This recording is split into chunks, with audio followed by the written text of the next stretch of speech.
चतरा के पंडरी कला गांव के विभूति भूषण ने अपनी कड़ी मेहनत से एक नया इतिहास रच दिया है। साधारण परिवार से निकली विभूति अब भारतीय वायुसेना में फ्लाइंग ऑफिसर बनकर न केवल अपने माता पिता बल्कि पूरे जिले का मान बढ़ाएंगे।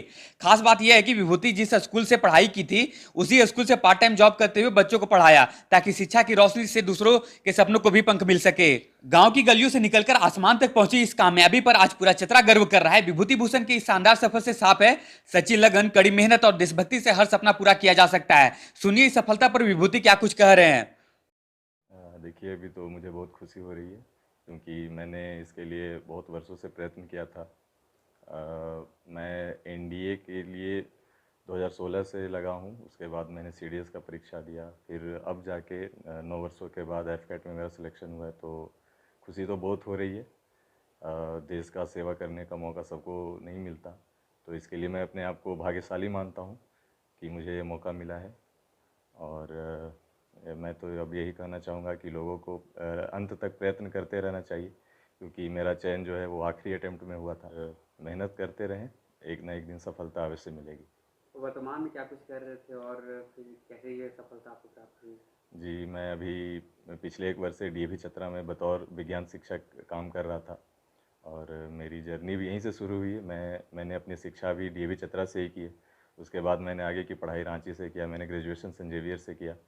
उसके बाद बीएड करने के बाद सेंट्रल यूनिवर्सिटी झारखंड से बीएड करने के बाद मैं फिर डीएवी चतरा में शिक्षक के तौर पर काम कर रहा था, और अभी फिर मेरा भी चयन हुआ है। और जुलाई से मेरा कोर्स शुरू होगा, तो मैं इसके लिए हैदराबाद जाऊंगा और वहाँ पे अपनी ट्रेनिंग पूरी करूंगा।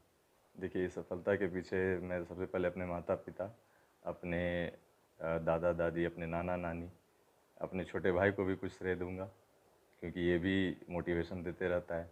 उसके बाद मैं अपने शिक्षकों को श्रेय देना चाहूँगा, और जितने भी मित्रगण हैं उनको भी इसका श्रेय जाता है, क्योंकि वो हमेशा मुझे प्रेरित करते रहे, हार ना मानने दिया और आगे बढ़ने के लिए हमेशा प्रेरित किया। कितना चुनौतीपूर्ण रहा ये आपका स्ट्रगल? देखिए, स्ट्रगल तो लंबा चला है मेरा, क्योंकि इन 9 वर्षों में मैंने लगभग 17 एसएसबी दिए। 17वीं अटेम्प्ट में मैं सफल हुआ हूँ, तो ये काफ़ी चुनौतीपूर्ण रहा है। अब आप कई लोगों के प्रेरणा स्रोत बनेंगे, तो वैसे युवाओं को क्या कुछ संदेश देंगे? मैं तो उन्हें यही कहना चाहूँगा कि सफलता के लिए आपको मेहनत करना पड़ेगा, कठिन परिश्रम से घबराना नहीं है, और लगे रहना है, हार नहीं मानना है। अंत में यही कहना चाहूँगा, परसिवरेंस इज़ की टू सक्सेस। तो उम्मीद नहीं छोड़ना है, लगे रहना है, बस यही कहूँगा। एक तरफ पार्ट टाइम जॉब करते थे आप स्कूल में पढ़ाकर, उसके बाद फिर ये सफलता प्राप्त की, तो कितना मुश्किल रहा ये वाला चुनौती आपके लिए? देखिए, सब मैनेज करना तो मुश्किल ही था।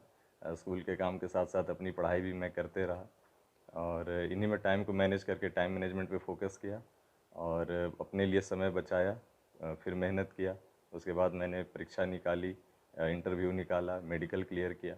उसके बाद फिर अंत में जाकर मेरिट लिस्ट में मेरा नाम आया।